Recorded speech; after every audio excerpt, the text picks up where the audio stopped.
নমস্কার বন্ধুরা, পুষ্প কিচেনে আপনাদের সবাইকে স্বাগত। আশা করি সবাই ভালো আছেন। আজকে আমার রেসিপি বেগুন আর ধনেপাতা দিয়ে চারাপোনা মাছের তেল ঝাল রেসিপি। দেখুন, আমার সাথে থাকুন। ভিডিওটা খুব ছোট্ট করেছি, পুরো ভিডিওটা দেখার অনুরোধ রইল।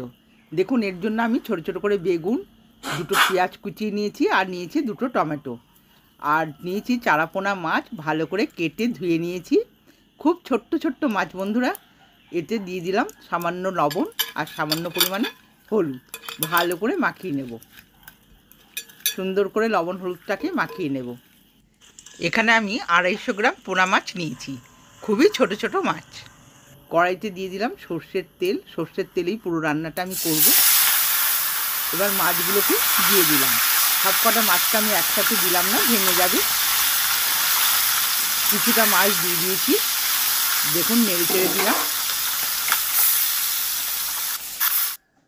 মাছ ভাজাগুলো হয়ে গেছে বন্ধুরা। এবার দেখুন, ভালো করে তেলটা ছেঁকে আমি তুলে নিচ্ছি। এবার এই তেলেতেই বাকি মাছগুলোকে দিয়ে দেব। মাছটা দিয়ে একটু ছড়িয়ে দিলাম।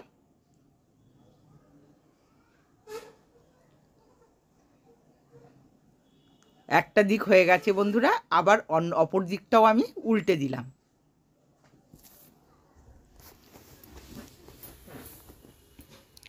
দেখুন, এই মাছগুলো ভাজা হয়ে গেছে। এবার আমি তুলে নিচ্ছি।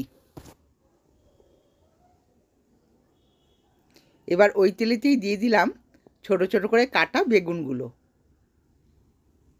বেগুনগুলোকেও আমি ভালো করে লাল লাল করে ভেজে নেব। একটু নেড়ে চেড়ে দিলাম।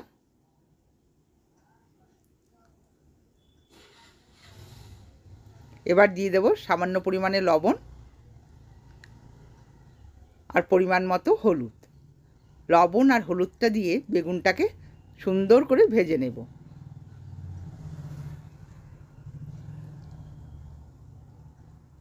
ভালো করে নেড়েচেড়ে ভেজে নিতে হবে। লাল করে ভাজা হয়ে গেছে। এবার আমি তুলে নেব।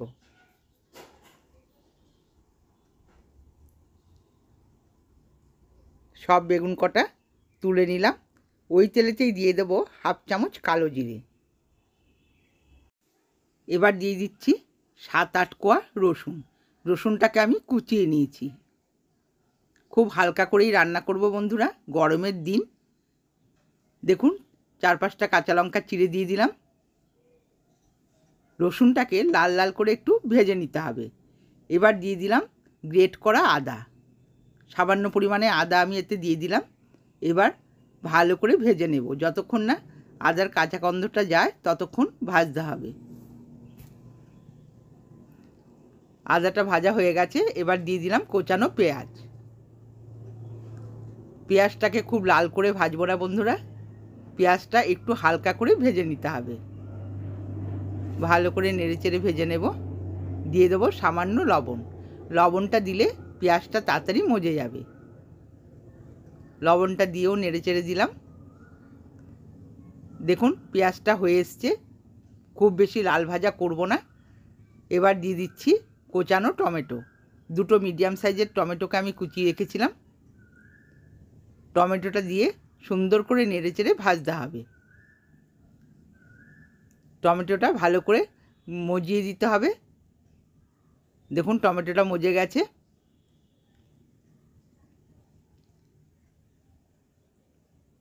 এবার দিয়ে দিচ্ছি 1/2 চামচ জিরের গুঁড়ো, 1/2 চামচ ধনের গুঁড়ো, লঙ্কার গুঁড়ো 1/2 চামচ, আর কাশ্মীরি লঙ্কার গুঁড়ো 1/2 চামচ দিলাম।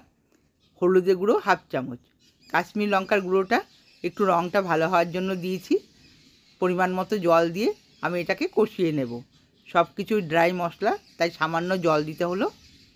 দিয়ে দিচ্ছি 1/2 চামচ চিনি। দুটো টমেটো আমি কেটে দিয়েছি, আর টকটার ব্যালেন্স করার জন্য আমি চিনিটা একটু বেশি পরিমাণে দিয়ে দিলাম। দেখুন, ভালো করে নেড়েচেড়ে মশলাটায় তেল ছেড়ে দিয়েছে। দিয়ে দিলাম সামান্য পরিমাণে লবণ। লবণটা একটু কম করেই দিতে হবে, বেগুন ভাজাতেও লবণ দেওয়া হয়েছে। ওই জন্য অল্প করেই দিলাম, পরে দেখে দেয়া যাবে। এবার দেখুন বেগুনটা দিয়েও সুন্দর করে কষিয়ে নিলাম। এবার দিয়ে দিচ্ছি গরম জল, পরিমাণ মতো গরম জল দিয়ে দিলাম। জলটা খুব বেশি দেব না, যেহেতু তেল ঝাল করব, জলটা খুব সামান্যই দিয়েছি। এবার ভালো করে ফুটে উঠলেই দিয়ে দিচ্ছি মাছগুলো, ভাজা মাছগুলোকে দিয়ে দিলাম। মাছগুলো দিয়ে ভালো করে ঝোলটার মধ্যে ডুবিয়ে দিতে হবে। দেখুন শুকনো শুকনো হয়ে গেছে, মাছের তেল ঝাল আমার রেডি হয়ে গেছে বন্ধুরা, খেতে অসাধারণ লাগে। এরপর আমি 4টি ধনেপাতা ছড়িয়ে দিচ্ছি। বন্ধুরা, আমার ভিডিওগুলো যদি ভালো লেগে থাকে সাবস্ক্রাইব করবেন, লাইক করবেন আর কমেন্টসে জানাবেন আপনাদের কেমন লাগলো। অসম্ভব টেস্টি হয় বন্ধুরা এই গরমের দিনে এরকম ছোট ছোট পোনা মাছের ঝাল বাড়িতে বানাবেন, আশা করি ভালো লাগবে। আজকের মতো ভিডিওটা এখানেই শেষ করছি।